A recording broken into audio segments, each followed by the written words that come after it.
Hey, this is Joe. Thanks for joining us at the Clive Barker Podcast. In episode 363, Ryan and Jose are joined by Joe Manco of Little Spark Films to catch up with Hulu Hellraiser and the original Hellraiser screening news. Plus, Clive Barker gets an award, and Little Spark Films has some great Hellraiser stuff in store for us.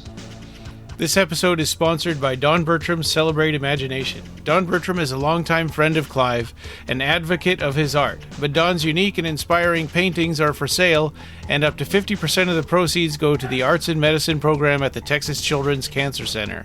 Click the side banner and follow the link to the Etsy shop to have a look and buy one of his books. Texas friends, take a look at Don's art at the Pearland Chamber of Commerce exhibit. So we're changing things up a little bit this time, right? We made a news episode. We recorded it on Monday, and before we could get this thing posted, a whole bunch of more news came out, right? Bam! Yeah, a lot of Hellraiser stuff came up, which is great. And if we posted this news episode without talking about this stuff, people would say, well, why aren't you talking about it? Right on, yeah, and they would be completely right to say that. Yeah, I know. If really it were big me, stuff. I would say that. Oh, yeah. Yeah. So we got three things, right? Yes. We got further news from the Reef. I think the first item is we finally got a first look at Jamie Clayton's Pinhead. Yeah.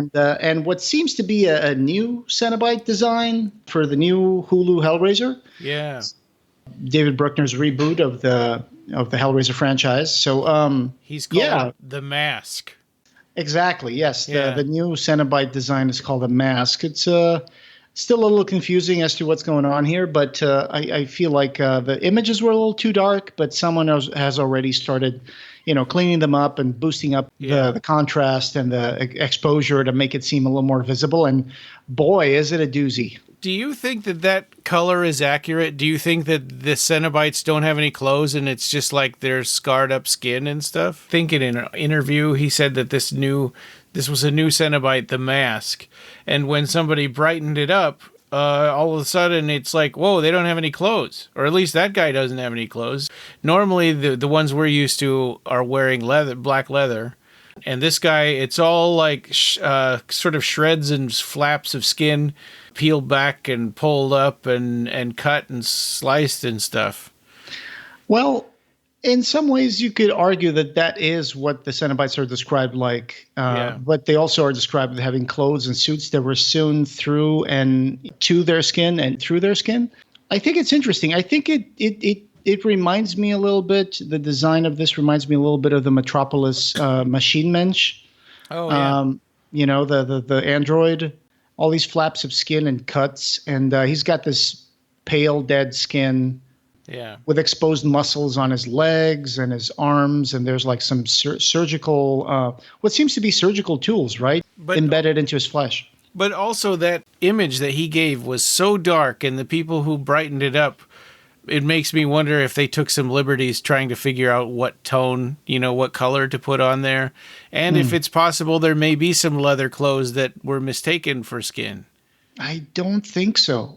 Don't think so, because from the things that, from the images that we have here that you've seen as well as me, and Derek Neal posted a better corrected image of this, which I'll probably add to the show notes.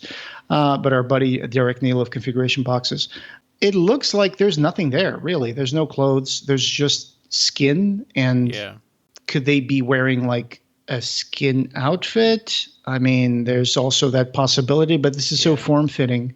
Well, it does look like it's his skin.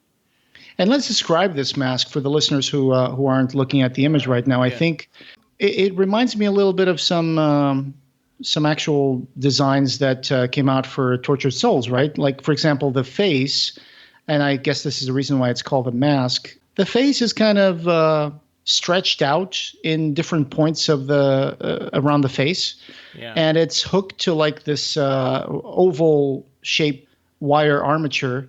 And so the face is like stretched out in various points and hooked onto those to that armature. Yeah. So that's kind of cool. Yeah. It's pretty creepy, and especially in the sort of the dark background that the original photo was presented in. There have been mixed reactions, online to this stuff, because I think people are a lot of people are pretty traditionalist, it seems like, when it comes to Hellraiser, and they're not wanting to see something new. And then on the other hand, there are people that are wanting stuff to be completely new, and they're like, why is there a Pinhead? I'm reserving all my judgment. I want to wait and see, what this movie is like. I want to see the whole thing, all the parts put together. One interesting thing about the Pinhead character is that she, or it, has it looks like maybe a chunk of the puzzle box kind of jammed into its neck, right? Right. So it's interesting that they put this design, looks almost like a mixture of Pinhead and, Deep Throat, or the female Cenobite, in the sense that there is some scarification and some exposure of the throat. And like you said, it seems to have incorporated elements, the round center of one of the faces of the box, right? Yeah. It seems to be embedded into the throat. So very cool. I'm waiting to see if it's going to be animated or anything like that, if it's going to move.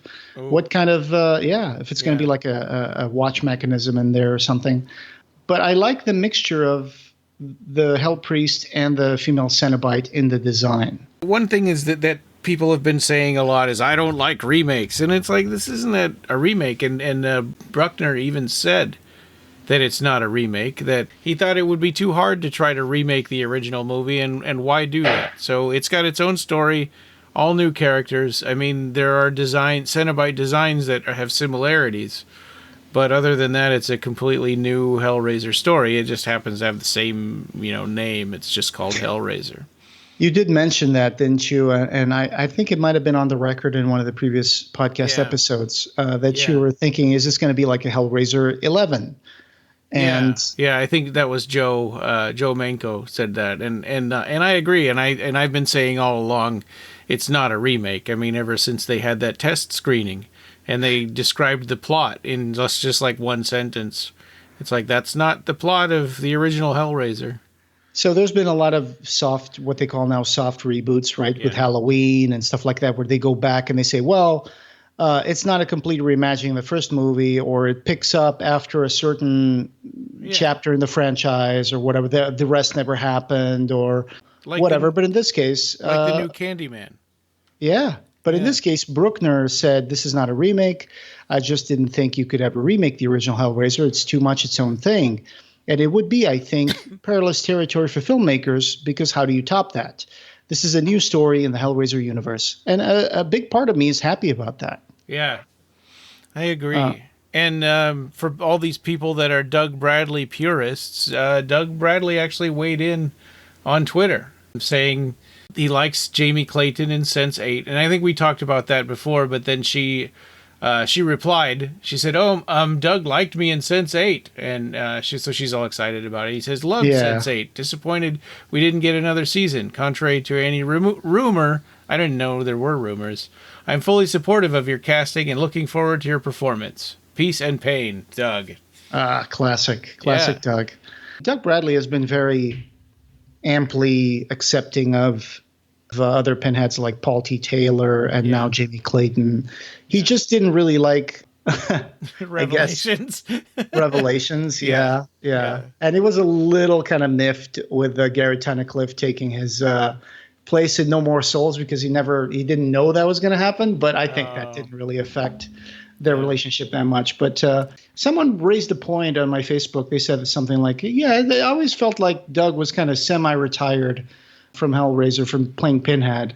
It would be nice to see him somehow do a cameo in the movie or something like that. Yeah, and that's pretty typical for a movie like this. But I don't know. I guess I kind of doubt that's going to happen, because you'd think it would have been mentioned already. We'll see, I suppose. Mm-hmm. Yeah, for sure. But there's more stuff to be said about these pictures. I mean, you see another picture in the Entertainment Weekly article, Odessa Ezion. Yeah, she plays the girl who's struggling with addiction and compulsive behavior, which are two things that would be perfect for a protagonist for a Hellraiser movie. Yeah, especially the compulsive behavior. I'm sure that once they find the box. Yeah, so it says here that it comes in contact accidentally with the box and unfortunately begins to dabble with it, and chaos ensues, says Bruckner. Yeah. I'm very excited about this, and I just a part of me is just like, man, I hope that this is not going to be just like, oh, do you remember when they tried rebooting Hellraiser and they made one movie for Hulu? And then we never heard of anything again, like they did for Nightmare on Elm Street or Friday the 13th well, those movies, some of them, like Friday the 13th, has a special reason why that doesn't happen. But I just really want this to pick up, and I want to see more stuff made with Hellraiser. Just like I want to see more stuff made with Candyman and that. Yeah. Yeah, well, and the comics kind of illustrated that you can make really good Hellraiser stories that don't have to have Pinhead. You know, they're a little bit afraid of deviating from that formula, and probably rightfully so. There's probably a bunch of fans that would be upset if there was no Pinhead in Hellraiser. So there's a few things that might define whether or not we see more movies under the Spyglass Entertainment David Bruckner banner. Probably one of them is one is whether Jamie Clayton wants to play Pinhead again, or if they're afraid of getting, typecast or something like that. Second is if it does really well with Hulu, which is kind of hard to know when we don't have box office results. And I don't know. This is not going to have They sometimes will talk about number of downloads now, I've noticed. Okay. Like I saw some article about the Prey movie, and they talked about how many downloads. And Neil Gaiman talked about how many downloads he had, that it was a record for the Sandman. So we're talking like streams or plays or something like that? Yeah, I guess so. Okay. Right. Yeah. I mean, probably as soon as it initiates the download, if the people make it all the way to the end, maybe that can... Right. I don't know how they what metric they use for it, but... I would also love to know if David Bruckner has any idea if he wants to do more stories, because he says this is a new story in the Hellraiser universe. Yeah. So he thinks about this as a Hellraiser universe that's kind of connected to the other movies, and that you can tell new stories in it. So my part of me is like, please make more stories after this. But we haven't even seen this movie. I'm just saying, I hope that Jamie Clayton wants to play Pinhead again. I hope that this movie does well. And I hope we get to see more. Just like Halloween, they're making 3 movies. Now they're doing Halloween Ends, that's coming out soon. Yeah. So speaking of Hellraiser, in a little bit here in the episode, you'll hear us talking about a Hellraiser screening, but there's another one that we should have mentioned before. Peter Atkins has sort of teased that he's going to be at the Aero Theater in Santa Monica on September 18th doing a QA and a screening of Hellraiser and Hellbound Hellraiser 2. Oh, that's so cool. That is so cool. You cannot miss that if you're in the area. Yeah, man. I would love that. If I lived in anywhere near California, I would be all over that. And here's the kicker. Not only is Peter Atkins going to be there, but they're screening at the Aero Theater rare 35 millimeter prints of Hellraiser and Hellraiser 2. Oh, that's cool. It's not going to be like a DCP copy or anything like that, like a digital copy. It's going to have like the scratches and the cigarette burns and probably all that stuff that is... It's going to be great. It'll be like it was for people who saw it the first time in 1987. Well, maybe with a few more scratches, since the copies are probably old by this point. Oh yeah, that's true. They aren't brand new anymore. Right. Yeah. He says he's going to be confirming it later. So keep an eye out on his Twitter and Facebook, and we'll talk about it again when he does. Well, he will be confirming later if it won't be only him up there for the Q&A. So there might be someone else joining him. So that's what I get. I stand by what I said, because then we'll confirm, we'll repeat what he says. Absolutely. And here we are, the American Cinematheque screening Hellraiser 1 and 2. Yeah. This is good times for Hellraiser fans, because I'm seeing a big uptick in Hellraiser memes and stuff, and things about Hellraiser, and people posting Hellraiser screenshots and horror pages and all sorts of things. Like, for years, right? For 10, 20 years, I remember not really having a lot of things on the internet about Hellraiser. There's a lot about Halloween and Chucky and Nightmare on Elm Street, but there wasn't really a lot of like internet activity, except in very small niche websites like the old Hellbound Web or, Time Wins Forum with Roger. And now it's becoming more mainstream, which gives me hope that we'll be able to see a new reawakening of Hellraiser with this Hulu movie, and hopefully get to see more movies. Yeah. Because come on, Hellraiser can't die. Hellraiser just needs money, to make good stories. Yeah. Well, and that's kind of like those Children of the Corn movies, right, where they ran it into the ground. And, there was a while when it was really depressing to be a Hellraiser fan. Well, the Amityville stuff too. I mean, nowadays anything has the Amityville name in the title. And some of those movies have made this movie made $180 in its opening weekend or something ridiculous like that. Do you want to just go back to the photos in the article and just talk a little bit more about the designs? Because Mask, for example, I was going to say more stuff on his design is that he has these wounds, right? He has all these exposed muscle and surgical instruments kind of exposing, he's got, just like in the original story, Mask's pubic region is scarified, flayed, spread open. And you would never know that if somebody hadn't taken the time to brighten up and enhance that photo. Right. Yeah. Then it seems like he's got some clamps around some of his thigh muscles, exposing those. And there's the 2 columns that go on either side of his chest. And these columns are like these etched rectangles of skin that look like they either have words written on them or just puncture wounds, but it looks like there's words and letters written all over him. So that's pretty amazing. One of the things I noticed is that Mask's eyes, they seem to be almost reflective or see-through. It looks like they're just empty. Well, and Pinhead's eyes, right? The Jamie Clayton Pinhead. She has the black eyes that we saw in the first Hellraiser movie. Yes, that's a nice touch. That's a really nice touch. This article from Entertainment Weekly, it's probably going to be in the show notes so you guys can check it out. But October 7, I'm really stoked, and Jamie Clayton looks very threatening as Pinhead. Yeah, exciting. So I guess without any further ado, we'll get back into the regular episode with the rest of the news. Barkercast, breaking news from the Reef. Welcome. This is episode 363 of the Clive Barker Podcast. And good evening, Jose. Hey, how you doing? We're getting close to 365, which means if you're a real hardcore fan, you can listen to a single episode of our podcast every day for a year. Yeah, and we've got a special guest, Joe Manco. Hello. Hey, welcome back of Little Spark Films. Thank you. So we've got a lot of Hellraiser news to get through. Oh, yeah. Oh, and actually, speaking of the episode numbers, 363, I hardly get to talk to you anymore except for when we're on this podcast. I wanted to bring up an idea that I had. The 32 episodes that we did that were audio commentaries that don't have numbers.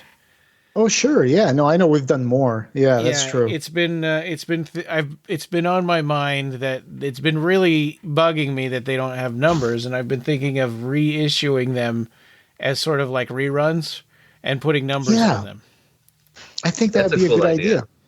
Then we'd be up to like 400 if we did that, but. And I shouldn't do it all at once, because then all of a sudden everybody's podcast feeds will have 32 more episodes on there. But. Yeah, like one a week or something. Yeah, one a week would be a good idea. Would you start, you guys, where would you start, though?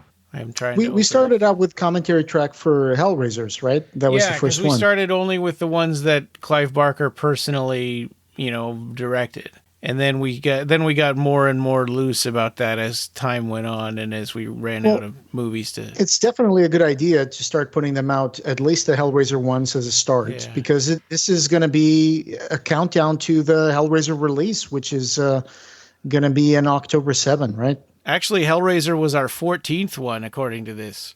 So we did Transmutations first, then Rawhead, then Dread, Candyman, Hellraiser 5, 6, and 7, Saint Sinner, Hellraiser 8, The Plague, Hellraiser 9, and then Yattering and Jack and Quicksilver Highway, combination one, and then we did Book of Blood and then Hellraiser. Wow. I would have thought it was the first one we did, but there you go. It's been almost 10 years. It must have been because we had just talked about the Hellbound Heart and we wanted to give it a little time, maybe. I don't know, because we had just done like feature episodes about them, so maybe we didn't want to jump right into the audio commentary. Right on. So if you guys have missed those commentary tracks, we could...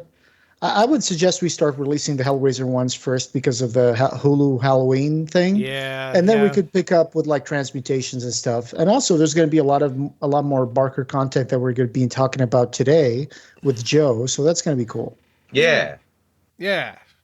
Well, we should jump into that. But before we get to Hellraiser news, we do have one cool kind of piece of news. The J.F. Gonzalez Lifetime Achievement Award went to Clive Barker. Oh.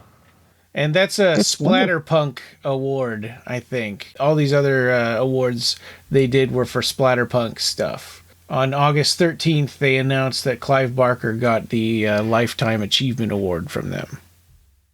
Oh, that's wonderful. Yeah, and there were a few others, like Best Novel was The Night Stalkers by Christopher Triana and Ryan Harding from Evil Cookie Publishing. So now I'm kind of interested in knowing more about these award winners.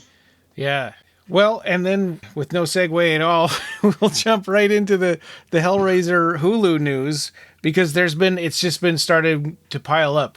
Little tiny bits of news, right? This one, I think, is the funniest because it was all over. Every single blog had to put that Hellraiser on Hulu is going to receive an R rating, and which is kind of like, duh.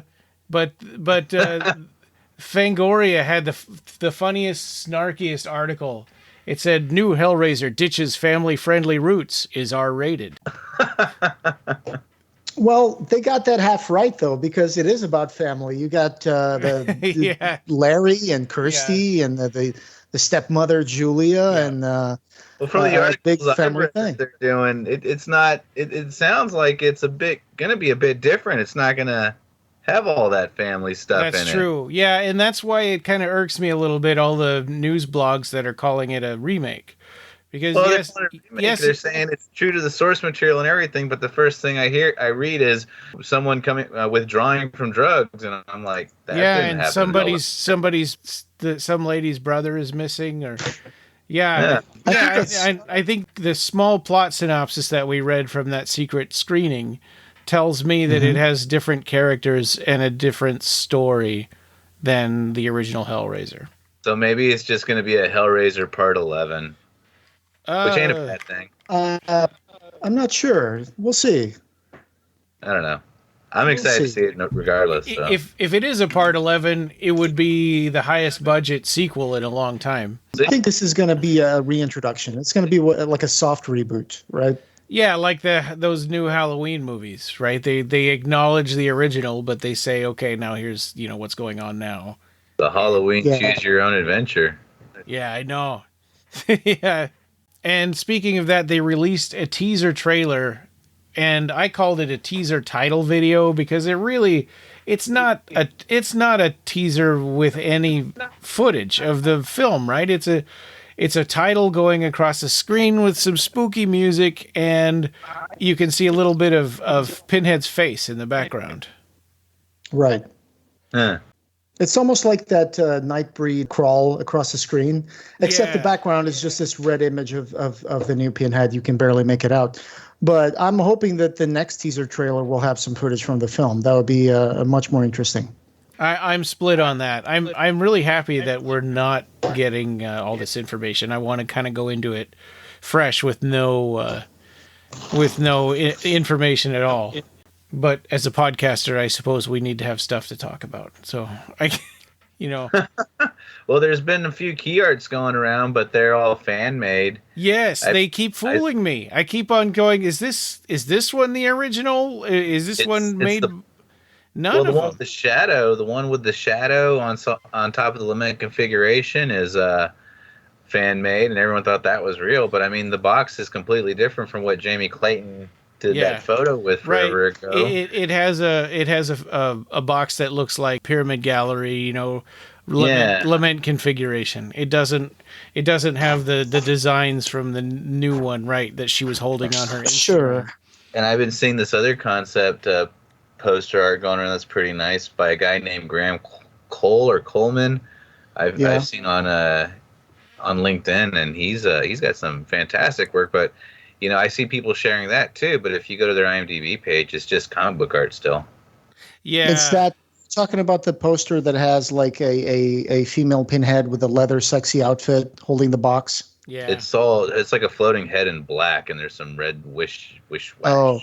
Because I saw another one which is like this sexy female Pinhead in like a leather outfit, and she's holding the box that someone used from the picture of Jamie Clayton holding it. So I think that's fan made too. So possibly.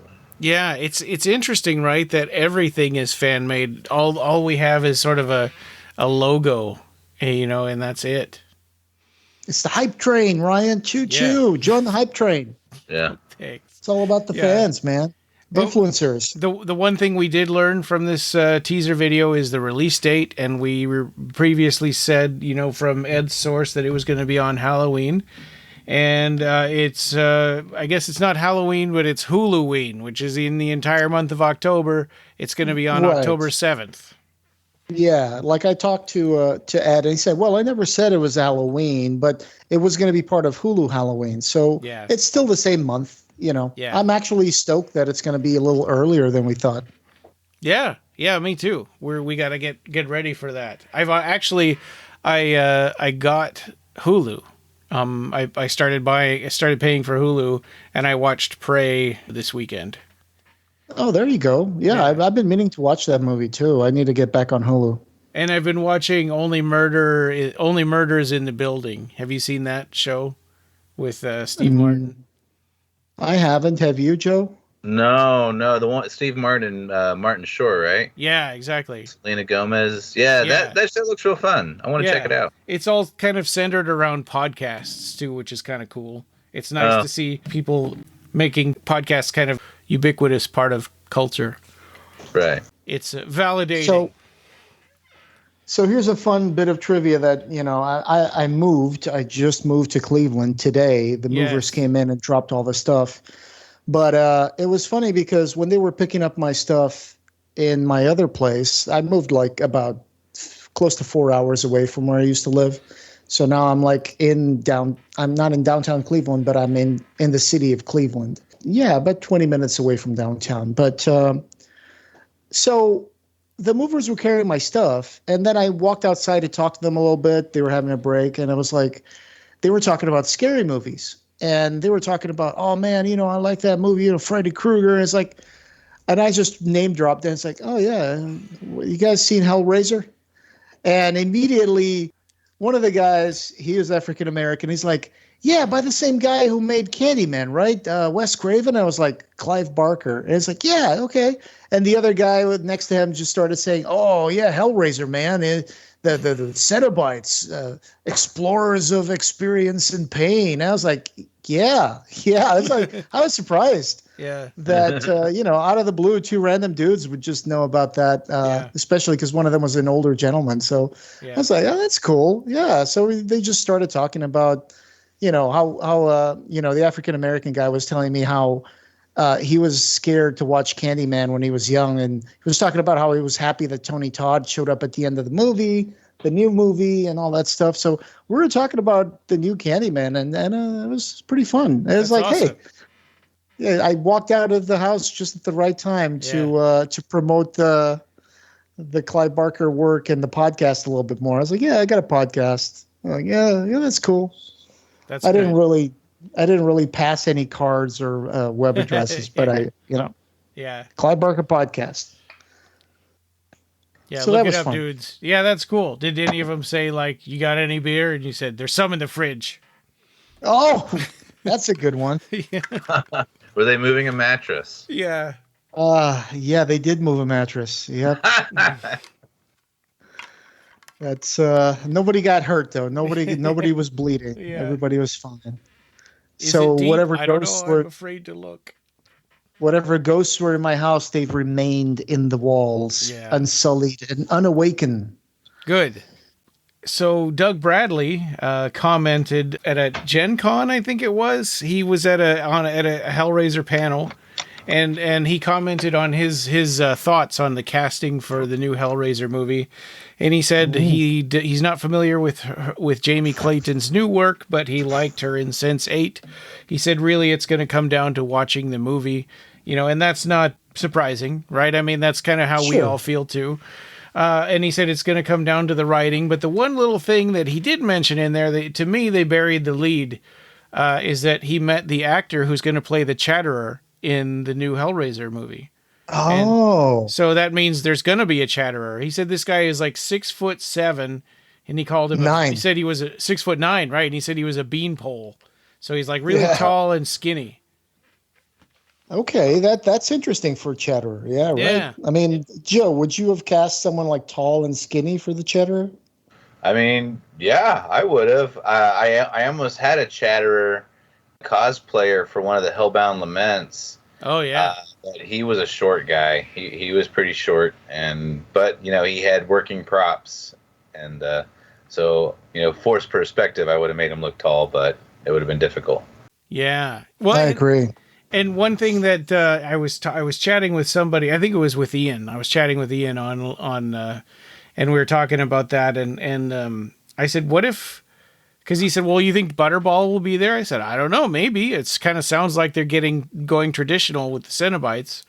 So I said, wouldn't it be cool if they could talk, right? Because they were meant to talk in the first movie, and they just couldn't pull it off with the costumes that they had. Right. Yeah. So what if the Chatterer and Butterball could talk now? Yeah. I think I would prefer the Chatterer not to speak because I don't know. It's just weird to see a guy, at least the one that we are used to knowing, without any lips or any with all that facial disfiguration. Even in the novel, he wasn't supposed to be able to speak because his face was all ballooned and full of scars and stuff. But Butterball would have been nice to have heard him say something other than groaning. He was supposed to say, perhaps we prefer you, but he couldn't make his lips close to say those lines, so they went to the female Cenobite instead. Yeah. So speaking of Ian, one of the things I was talking to him about today is he has a Hellraiser screening, Grand Rapids, Michigan, on September 18th of this year, of 2022. It's at the Wealthy Theater. And so there's going to be door prizes and stuff, and it's for charity. So all the money is going to Don Bertram's Celebrate Imagination, which is awesome. Obviously we love that charity. They've been a sponsor of ours for 5 years, something like that, 4 or 5 years. Yeah. Mm-hmm. Yeah. So we love Don Bertram and Celebrate Imagination. And so this is going to be huge. Right. It's going to be Sunday, September 18. And I believe that it's going to be $5 advance tickets, $8 at the door. And it says here you can get tickets online at grcmc.org/theater. And it says 6 p.m. at the door, 7 p.m. film start. It's a good way of supporting Celebrate Imagination by Don Bertram and helping the Texas Children's Cancer Center. And we happen to know that there's going to be some really cool stuff available for raffle there. So I would get there early, stake your claim, see if you can try to randomly win something. Do your best. Yeah. Apparently there's a couple of sponsors for this too, apart from, Don Bertram, but it's part of the Grand Rapids Comic-Con. Apparently it's going to be, or at least it's one of the supporters of this screening. And also Tardy's Collector's Corner. So those are two of the, nice. I helped Ian with one of the posters for the programs, and he gave me the logos for those two, said those were some of the sponsors. Tardy's Collector's Corner, Grand Rapids Comic-Con, and it's on Sunday, September 18th. So if you're around that area, that's a good chance to check out an interesting screening and maybe get some cool prizes. And Joe, you and Catalina are kind of revisiting Hellraiser, right? With some of the things that are going on with the Little Spark Films and Yeah, actually, we have a series that we've spent several years promoting called the Hellbound Laments, and every now and then we kind of just like to touch base on it. But we're releasing them on our Instagram, and for new people that just haven't seen our film or any of our work, it's going to be more like we're kind of calling them more like fan films now. We used to consider them commercials for the Pyramid Gallery and for configurationboxes.com, and that's what they still are. But it's been about a year now, maybe December 2019. We shot one in 2016. We shot 3 in 2017, 1 in 2018, and then the rest in 2019. And putting them all together was a hell of a lot of fun. So we like to just show it more in our love and respect that we have for Clive Barker and everything he's done. And that's kind of what kept us going on making them. So we just want to share that all that out. And Catalina is revisiting her Barkers and Briefs segments now. And she's going to be reading the Hellbound Heart this go around. She'd already done all 6 books of Blood. She read Cabal and The Last Illusion. She did A to Z of horror, right? Yeah, she did the entirety of the A to Z's to horror. And now she's going to be doing the Hellbound Heart. When will be the first episode, do you think, of that? Oh, well, she's going to be making announcements on her Instagram. Oh, okay. It used to be she was releasing them, I believe, every Wednesday at one in the old series, but now I was talking to her about it today, and she says that she's still working it out and stuff, and I believe she's going to start production tomorrow. On her Instagram, people will be able to keep up when they're coming out, so they can listen to the Hellbound Heart chapter by chapter. It's going to be 11 episodes, I believe, and just while they're working or driving or something. They'll be able to check it out. I think you can read that if you read really fast in your head, you can read that book in like 2 hours. So, reading out loud, it'd probably be more like 3.5, maybe. Yeah, but I mean, you get it read to you from a nice voice. Yeah, exactly. Yeah, and Catalina's Instagram is at Catalina Querida. So that's CATALINA. Querida. So go to Instagram, find Catalina there, and you can also look up at Little Spark Films. Yeah, and we'll be releasing all those Hellbound Laments a few at a time, and also the BTS video that we have. I don't think many people have seen that yet, but it was a BTS video from the entire day of shooting. So, what does BTS stand for? Behind the scenes. Behind the scenes video. Oh, okay. Thank you. So it's just like my assistant director, Corey Ari, Nerd Scum, always puts together little BTS videos of all our productions now. Ever since, I want to say, the Torture was the first thing he did with us. And every year since then, because he didn't get to do one for that shoot, he was wearing so many hats on his first go-around with us. He's been making one ever since then, so... Yeah, he's got one for the Hellbound Laments, and it's been up. It's just we haven't really pushed it hard, so we're going to be, sharing that along too. So right now the Hellbound Laments live on YouTube. Is that right? They live on YouTube, yeah. And the easiest place to currently find all 13 episodes is on the Little Spark Films website.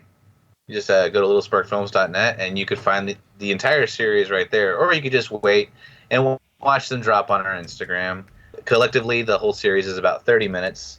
So it's, one long short film, but you can think of it as a series of trailers, proofs of concepts, the commercials to benefit Pyramid Gallery and the different designs they have, and the same with configurationboxes.com. And they did a lot for us. They helped us land the Torturer. Yeah, both great friends of the podcast too, Derek Neal and Max Lichter. Right. Yeah. Great guys. Yeah, I love that stuff.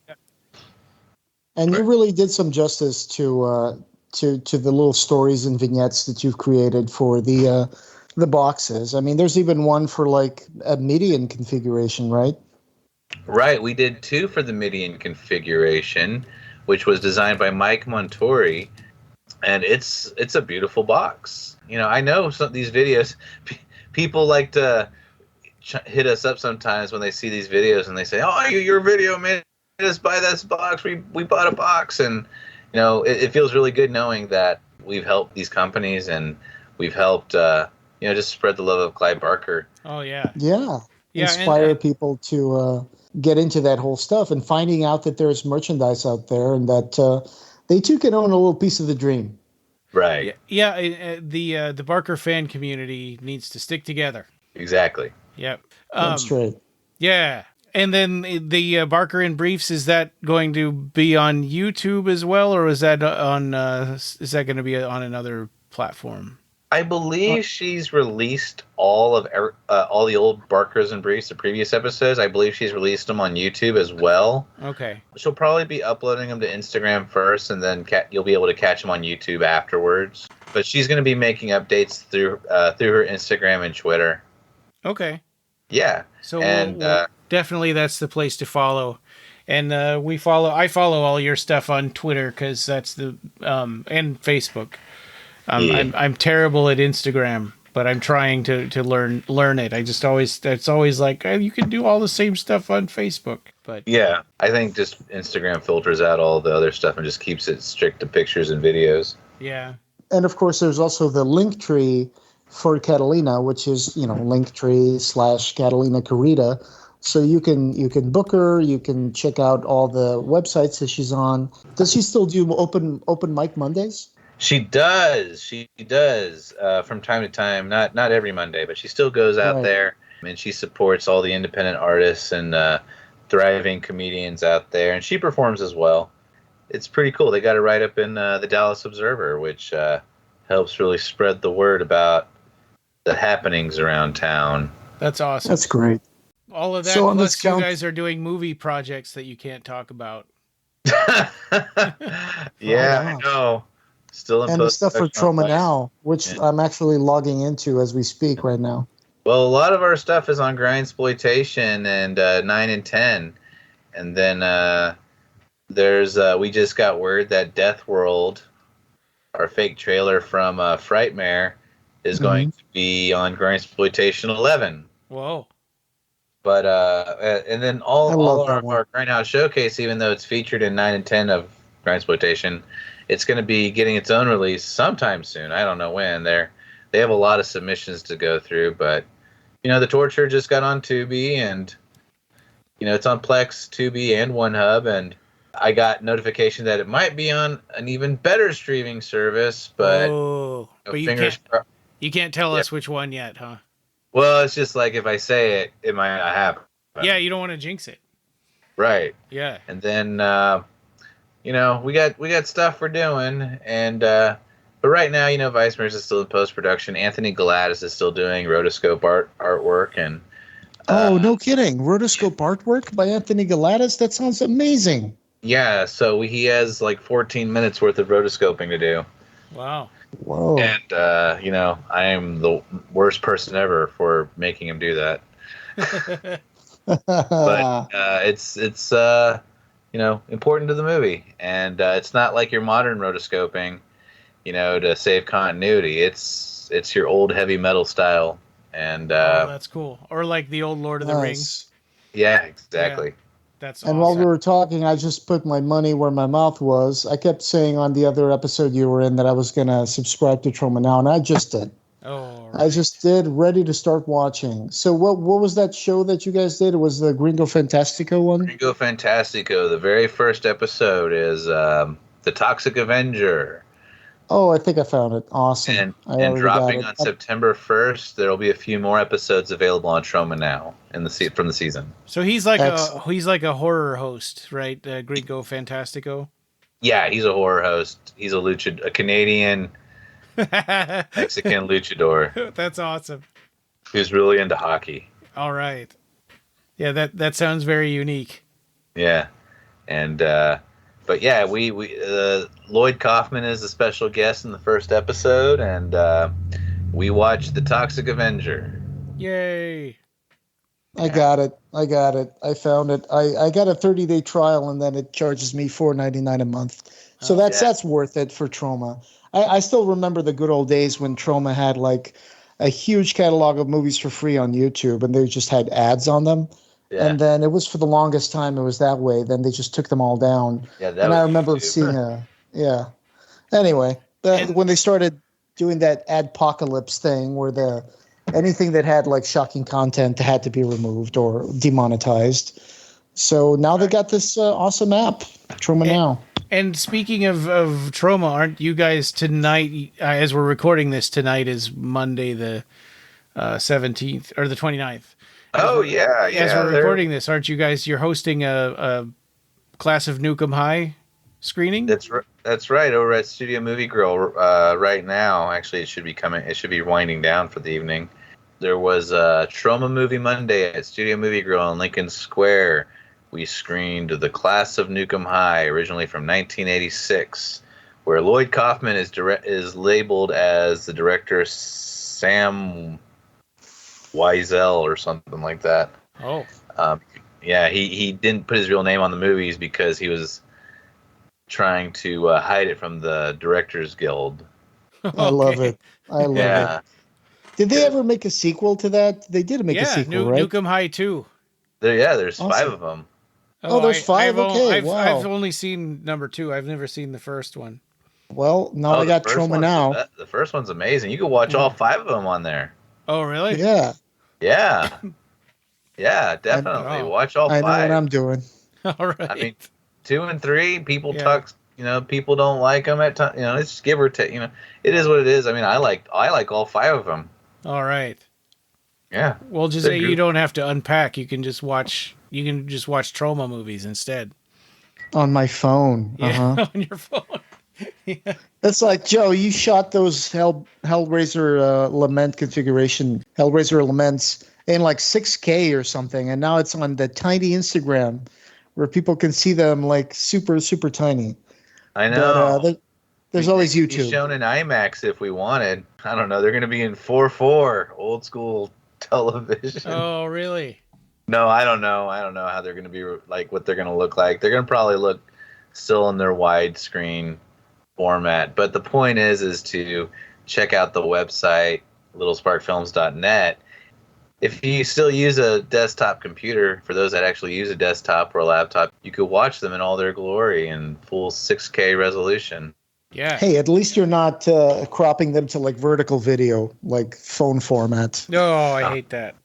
Yeah. Wasn't there like a production company that tried doing that? Wasn't it Quibi or whatever? They specially made little videos to watch on your phone. They had TV shows. For people who can't be bothered to turn their phone sideways. Yeah. I mean, come on. It's weird. I think you could do it both ways. I think that you could watch it widescreen, or if you flipped it up, it would still not crop anything important, but it would change it. I don't know. I never had Quibi, but I know that they didn't make it very well. Shows on your phone. I don't know. Yeah.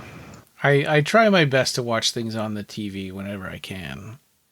Oh, yeah. Now you got Ultra 4K Blu-rays, right? Yeah. Yeah. Because you're a purist. You got to see those pixels. That's right. Or not see them because they're so small. Speaking of Blu-rays, today I finally watched my collector's series Vestron Video Blu-ray disc of Candyman Day of the Dead. Oh, wow. God. Oh, no. I'm sorry. I've had it. I bought it as soon as it dropped because I could not get enough of this cover sleeve. Oh. It is some sick art. I've seen it, though. It is pretty cool. But I finally watched it today, and you know what? The transfer is clean, man. Yeah. This movie, it looks clean. I mean, I watched it just as background noise while I worked, but it's got some cool interviews with Tony Todd and Gary Tunnicliffe are on it, you know? You could really zoom in on that horrible plastic guts that Candyman torso had. Yeah. So are those interviews like behind the scenes from the time they made the movie, or are they like new stuff that they recorded for that release? I think it's new stuff they recorded for this release. It looked pretty clean all around. Wow. Everything on this DVD, on this Blu-ray looked amazing. It's even got an isolated score track, audio track. Wow. I love that. where you just watch the movie and listen to the music and not listen to any of the subtitles. dialogue. Yeah, they figured everybody's going to go, oh man, if I don't watch this movie, I'm not going to know what's going on in the new one. Yeah, totally. But either way, it's a nice addition, and I'm sure it is. It's just the story that I have a problem with. Yeah, the movie sucks. And, the movie sucks, and a lot of the acting too is terrible. Not Tony Todd, but the main actress is really bad. And wasn't there like a cult of people who the Hot Topic Brigade? Right. Yeah, I remember those. Yeah. I've only seen that movie like twice. Yeah. And I've only watched it for the purpose of our podcast. I watched it when we discussed it, and I watched it again for our audio commentary. But Joe, you're right. The sleeve, the cover art sleeve, is really cool. It's much better than the movie, in my opinion. It's very misleading for anyone who hasn't seen it. The movie does not reflect the cover sleeve. This cover sleeve is the best thing about Candyman: Day of the Dead. But this Blu-ray transfer is so amazing. It actually made me want to maybe sit down and rewatch it and give it a chance. But we all know I don't want to do that. That's the one where and there were paintings that the lead actress made paintings of Candyman, but they looked like they were just scanned photos of him that were pixelated. Well, you got me interested in watching the movie again. Try to give it another option. Yeah. Try to see what happens. Maybe I'll watch it with our own commentary track and see if that helps. There you go. Listen, start arguing with yourself. What is this guy talking about? Yeah, well, sometimes when I'm listening to the podcast, I start arguing with myself. I remember one time I was editing an episode, and Sarah was walking by, and she heard me go like, "We're a couple of freaking nerds," and she's just kind of left. Ha ha ha! It's like, yeah. Because I was just like, we were spending like 10 minutes talking about, like, arguing about some minutiae about a movie. Yeah. And I was like, I can't believe we spent so much time talking about this. That's like surprising. But hey, that's what being nerds is all about. Right. I still have trouble transitioning from the time when being called a nerd was bad. As far as like community discussion out there, Perry R. Martinez II, who's the nephew of Buddy Martinez, posted in Occupy Midian 111 photos of behind the scenes stuff from the filming of Nightbreed. Whoa. Yeah. So I totally missed that. In Occupy Midian. And I pinned it to the top because I'm like, holy crap, this is like the best post we've had in a long time. So if you get a chance, if you're on Facebook and you haven't joined Occupy Midian, I've got a link here in the show notes. Just go to Facebook and Occupy Midian, find the second pin post over there right after the one where I'm looking for a D&D player, and this is 111 behind the scenes photos. Whoa! I'm looking at them now. That's insane. That is one of the best posts we've had there. Yeah.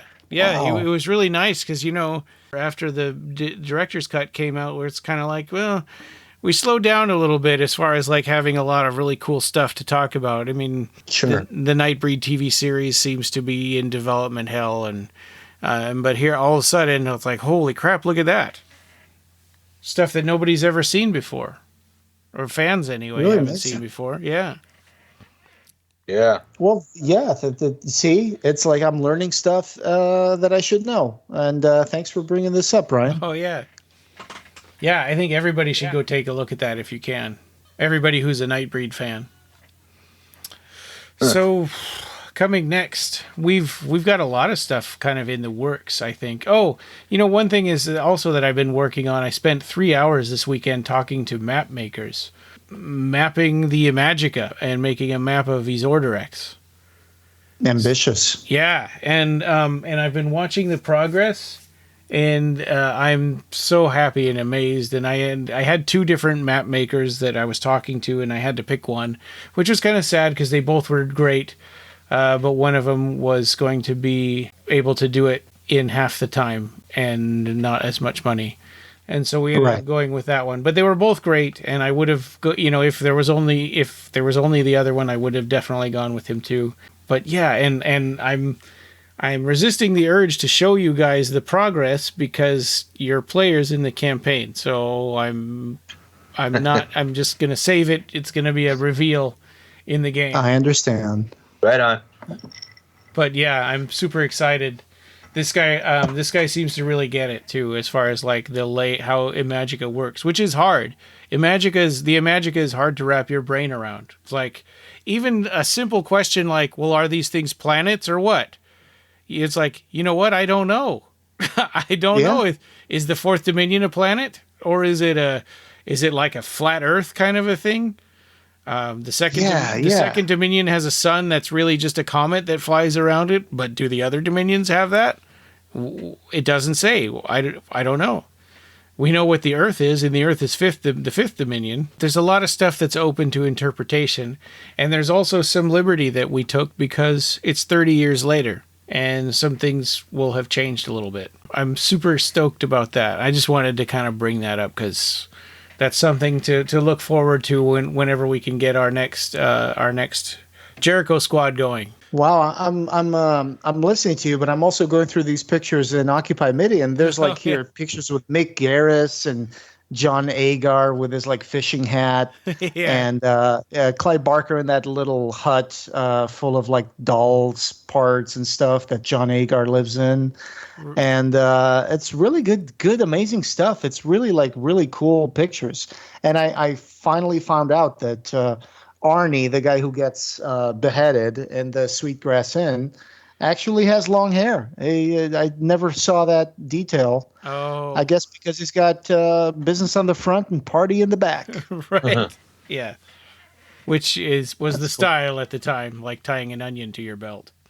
Oh, that's a deep cut. Yeah. Good old Abe Simpson. Yeah. So we're thinking of having another art chat with Don Bertram and maybe bringing in some other people. Visions of Heaven and Hell. So we can go back to that. That would be another book, another chat about Clive Barker art. We'll be talking about Visions of Heaven and Hell when you get your book from Portugal. Right. Yes, I talked to my brother, but now that I was in the process of moving, I just have to give him my new address so he can send that to me. It shouldn't take long now. Yay. So there's those. I'm reading a book right now that we were requested to look at and maybe talk about on the podcast or on the blog or review or something. So I'm about halfway through that one. It's an Encyclopocalypse book and A-Z Commentaries, right? We'll be doing Y for Year Zero and the Johnny Depp movie From Hell. Oh, right. Yeah. From Hell is a good, decent story. It involves Jack the Ripper. And I think Johnny Depp plays Inspector Aberline. And Bilbo Baggins is in it. Yeah, he is. Right. Ian Holm. Yeah, Ed brought that up on our last episode. Yeah. Plays Sir Edmund Goll. He'll always be Ash the goddamn robot to me.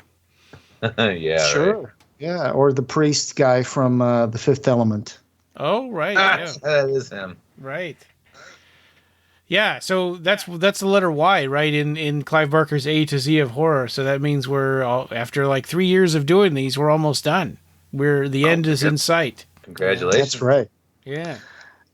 And if you want to listen to the book read to you by a nice voice, you can always look at Catalina's Barker and Briefs, where she read the entire A-Z Commentaries book. She did, dude. Oh my gosh. If we were more organized, we would have been able to time our commentaries with her reading the chapters. But we're just the amount of work Catalina put into reading the A-Z's of horror was mind-boggling. Oh. She was operating on 2 different machines and her cell phone. She had a full production going. It felt like, and she looked good doing it. Yeah. No, but seriously, we got to get back to reading. That's the internet and computers and phones have really taken up screen space has taken up page space. You know what I'm saying? Oh my God! And there are so many things to watch that everybody in the world recommends TV shows and movies to watch, and all of a sudden now there's no time for books. If you listen to all that, now I got Troma now, and I had to watch all these movies. I mean, come on. Yeah, you gotta have a Nukem High marathon. Yeah. Lots and lots of Hellraiser news. I'm looking forward to more Hellraiser news coming. Or I'd be just as happy if they didn't have any more news and we just got to watch the movie. I just got Troma now, and now I got to go back on the Hulu thing. But you know what? Yeah, Hulu has a lot of cool stuff, so I don't mind. I'll do a trial and then maybe even like keep at it, because there's a few movies at Hulu that I really want to watch. Yeah, I saw Hulu was $7. I'm like, hey, that's not so bad. And then it's like, oh, but if you do it without commercials, it's like $13. Yeah, at this point, I'm okay with commercials. Well, it'll screw up our commentary. Right, that is true. Okay, yeah, you got a good point there. Yeah, sorry about that. Well, and I'm on the 30-day trial right now, but I'm going to end up paying the $13, But I guess I would pay more than that if I went to see it in the movie theater.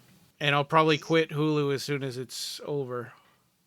So I was listening to a very interesting article the other day. I think it was on NPR, something about how streaming platforms are kind of feeling like a hit in terms of like maintaining subscribers.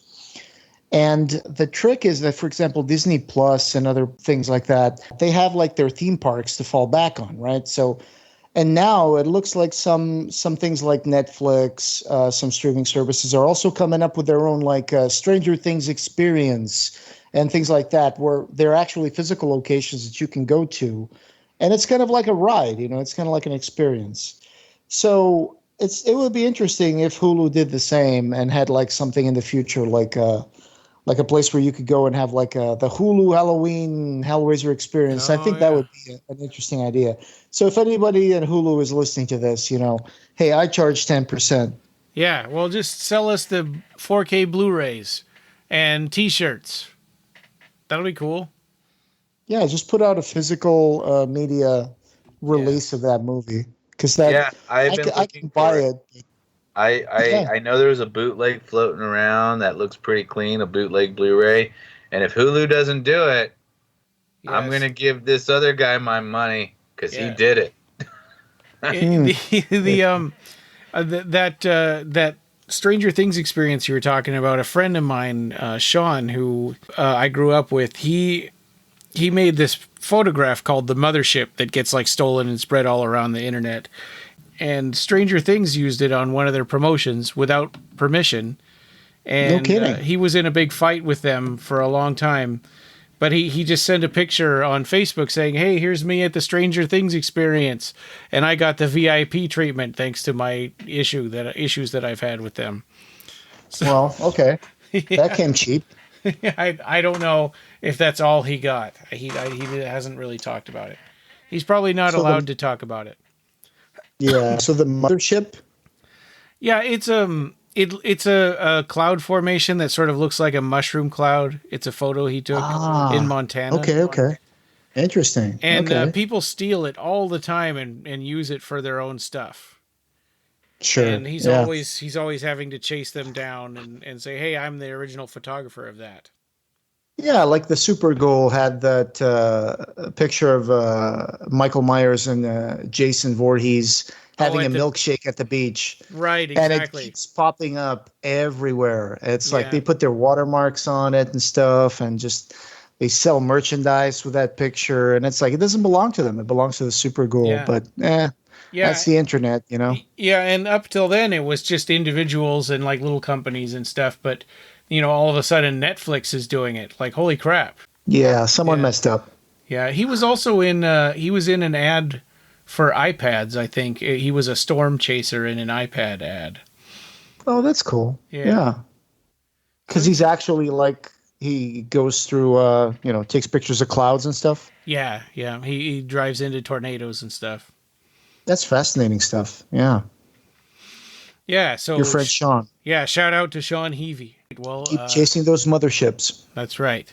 And this podcast, having no beginning, will have no end. Thank you for joining us, and we hope you have subscribed. You can find the Clive Barker Podcast wherever you find audio. Show notes for this episode, as well as news and reviews, can be found at our website at www.clivebarkercast.com. The Clive Barker Podcast, or BarkerCast, is an independent editorial podcast and blog that is not affiliated with or under contract by Clive Barker or Seraphim Inc. This is a labor of love by the fans for the fans. Watch for our annual Kickstarter fundraisers to get some cool stuff, and you can buy t-shirts on our TeePublic store. Go to teepublic.com and search for BarkerCast.